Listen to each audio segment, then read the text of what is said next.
Hello and welcome to my channel, Boo Snakes and More. For more videos like this, also watch my other house channel, A&A Snakes and Stuff, my youngest son's channel, Henny's Toys and Games, or my oldest son's channel, Little Chris 10. Today we'll be talking about Batman, so let's dive in. What about Batman? Batman has led many different animated shows, and each one has some great episodes that The best Batman the animated series, then Beyond, then Justice. I don't care if it's Justice. Batman's basically the main character of that show too. And then okay, I don't care. Beware the Batman, then the Batman, and that's all I know for anime. Oh, Young Justice. That's that Robin's the main character. It counts. that helped to define the Dark Knight and his villains.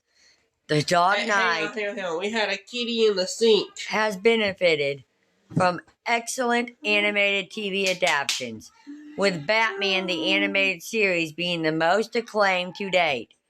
Regardless, several of these shows inspired memorable stories for the DC Comics icon that all have something meaningful to say about the character. Where's Rachel? As important, though, is how episodes from these animated shows do an excellent job of fleshing out the hero's lore and supporting cast. Villains included, whether it's all-time classics like the BAT's episode Heart of Ice, or the underrated The New Batman Adventures episode Double Talk. These epidemic tales help to showcase all aspects of the Dark Knight's world. 10. Trial put Batman's mission into perspective.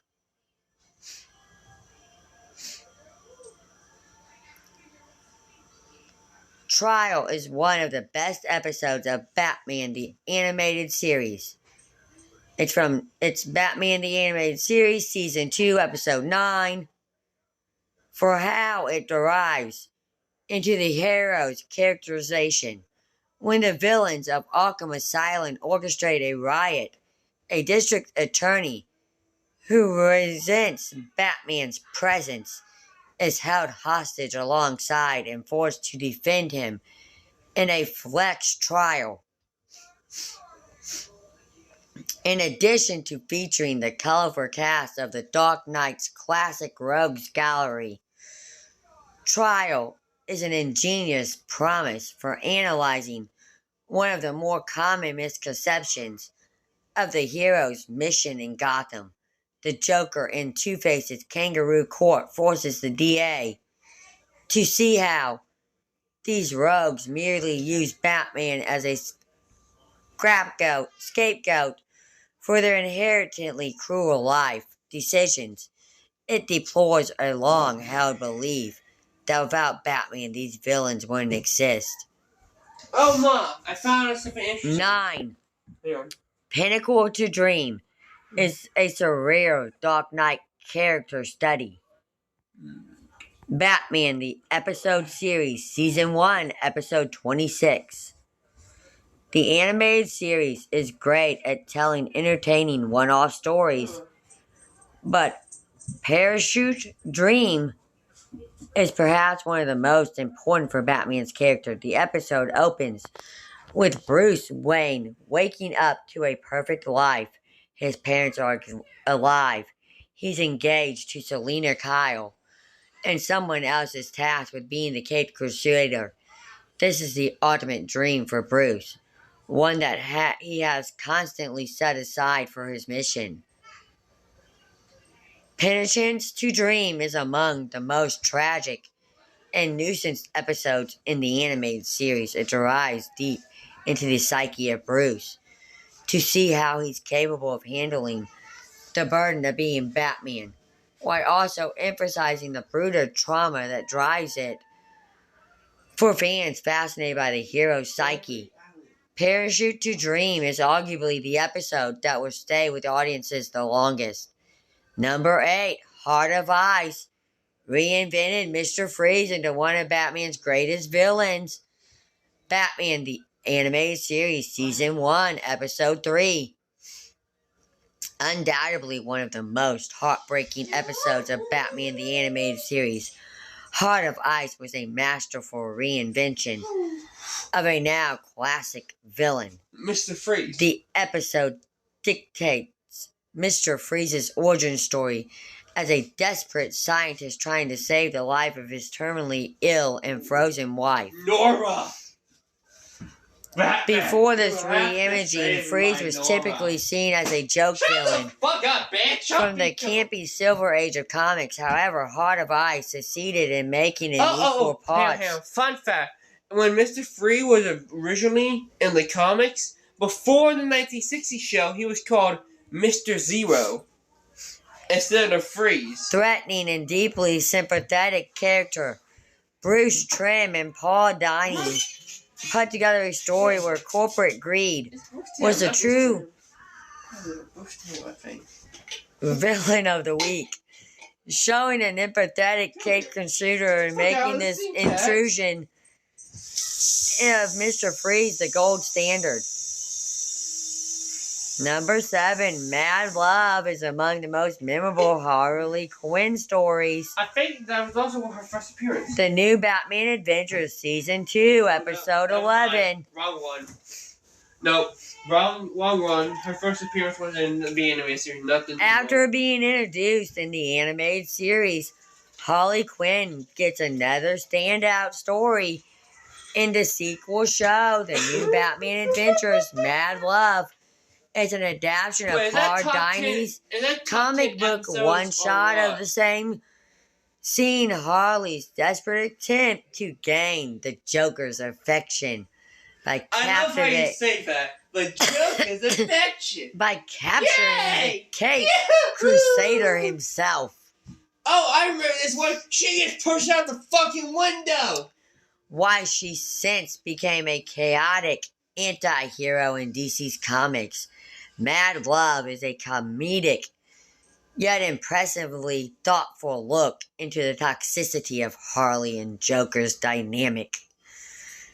Completed with a widely entertaining plot, Joker's massive ego once again being his downfall, and a satisfying show of how Batman can flip seemingly impossible odds in his favor. Mad Love is a timeless Batman story regardless of the medium. Number 6, Double Talk is a much-needed redemption story. The New Batman Adventures Season 1, Episode 6. Though Double Talk focuses on one of the more obscure Batman antagonists, it's one excellent success story from his rogues gallery. Honored Wesker, who suffered... Not Wesker! It's Arnold Wesker, the ventriloquist. Honored Wesker, Scarface, who suffers from him and shit. And he had dysselective identity disorder, yes, and projects a mobster persona known as Scarface onto the puppet Scarface, is released from Arkham for a fresh start. Still, his old gang attempts to traumatize him into bringing the villain back. One of Batman's fundamental traits is the belief in redemption, which is why Double Talk is such a significant episode. After setting Honored up a job at Wayne Enterprises and an apartment to live his new life, Bruce uses both personas to protect him from his old life, culminating in a feel-good and much-deserved redemption for one of Batman's more sympathetic rogues. My fun fact is... And Batman the Animated Series was the first time to give a actual Clock King. Because, yes, Clock King was in the 1960s show, but in that show, him and Mad Hatter, who turned out to be who was based off of the false version of Jervis Tetch, the second Mad Hatter. When they did that whole, there was a false Mad Hatter who had a thing for hats instead of kidnapping people and making them his Alice. In that show, Mad Hatter and Clock King in the 1960 show were brothers. So the anime series was the one who gave us a official TV version of Clock King. Of the Clock King, who was actually both a Batman and Green Arrow villain. Number 5, Old Wings. Old Wounds highlights Bat Family drama. The new Batman Adventures. Hang on. Season 2, Episode 5. In this universe, Batman gets Barbara Gordon pregnant in the Batman Beyond comics. And she's dating Dick Grayson at the time. And she's 5 months pregnant when he comes back. And he only been back for 2 months. Bruce, what the fuck, Bruce? Developed an That's your extended best friend's daughter. Bat Family to help him be more efficient. But Old Wounds highlights a time when the family was fractured as Nightwing Dick Grayson recounts with the current Robin Tom Drake. Not Tom Drake. It's Tim Drake. Why he quit his job as the Boy Wonder and went his own way. I didn't know that I make does O make it like Shut it's. Does Even among what the fuck? Batman's closest allies, What the fuck? the hero had famously Tom Drake. turbulent Who the fuck's relationships, Tom? and Old Wounds is a And why sad. you Drake? Yet, maybe he's his dad. Nah. Yet resonating Tim's dad Look into one of the most benevolent moments in these characters' lives, in good moments and bad. Bruce Wayne and Dick Grayson are one of the most eccentric dynamics in the Bat Family. In accepting this tone, the episode does a terrific job of conveying the emotional insignificance behind their parting.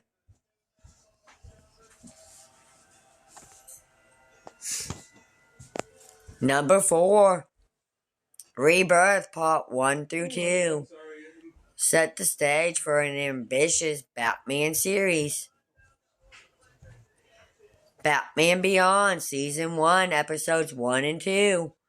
Mom, I get in trouble because of you. You'll get in trouble too. You're the one who made me get loud by saying Tom Drake. That's funny. I wasn't trying. Sorry. You got loud on your own.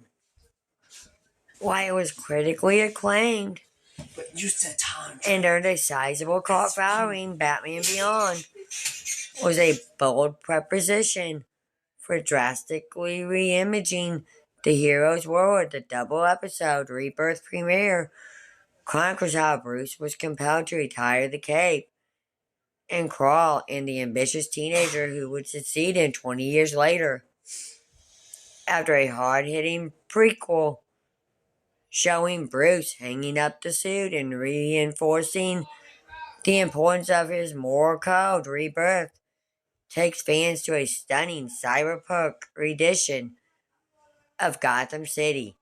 This was a superb origin story for Terry McGinnis. Sci-fi narrative take on Batman as much as it was the end of an era for the Mantor's legacy. It not only set Terry up with his own tragic origin story, but it also helped to distinguish him from Bruce, making him his own character. Number 3, Meltdown brings Mr. Freeze's character arc to an emotional close. Batman Beyond Season 1, Episode 5. Batman Beyond was an exciting time for reinventing the character in Gotham City generally, but Meltdown was a satisfying way of bringing Mr. Freeze back into the fold. Derek Powers, aka Blight, tries to clone a healthy version of his body based on his damaged original tracking Victor Fries into thinking he is a successful test subject of a life-enhancing procedure. Since his groundbreaking re-debut in the animated series episode Heart of Ice, Freeze became perhaps the most sympathetic villain in Batman's rogue gallery, and Meltdown brings his character arc to a tragic full circle. In a dark, melancholy way, the gut-wrenching episode even serves as another testament to the goodness in humanity.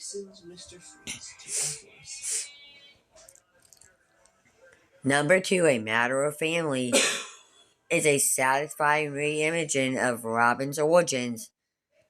The Batman Season 4, Episode 1, not to be confused with its recent theatrical namesake. The Batman is an underrated series in the character's animated library. It balanced taking interesting risks with paying homage to the success of earlier animated series. In A Matter of Family is a welcome take on Robin's origins. The Batman goes in a creative direction by having Batgirl being the Dark Knight's first sidekick, with A Matter of Family offering an equally believable way for Dick Grayson to fit into the growing Bat family. I have a reason for that. That's because around this time, the Teen Titans show was still going, and this was around the time DC Comics was like, we can have multiple versions of a character when Marvel has 3 levels. The episode tells a heartfelt story of Bruce trying to help the angry, grieving young boy deal with his trauma and get justice for his parents' death. One Strange New World offers a psychological horror twist. The Batman Season 4, Episode 6. One of the most appealing aspects of The Batman is its innovative takes on the hero's world, allies, and villains, with Strange New World giving Hugo Strange a major role. The Caped Crusader finds himself scrambling to find a cure to a deadly zombifying toxin unleashed by the corporate psychiatrist. Strange New World gives a psychological and horror-lit atmosphere to the show, both of which lend themselves well to Batman's moody world. Hugo Strange is one of the more underused villains in the hero's rogues gallery, despite being so thematically fitting as an antagonist. Thankfully, the Batman's rendition of him is both creative and true to the villain's gimmick.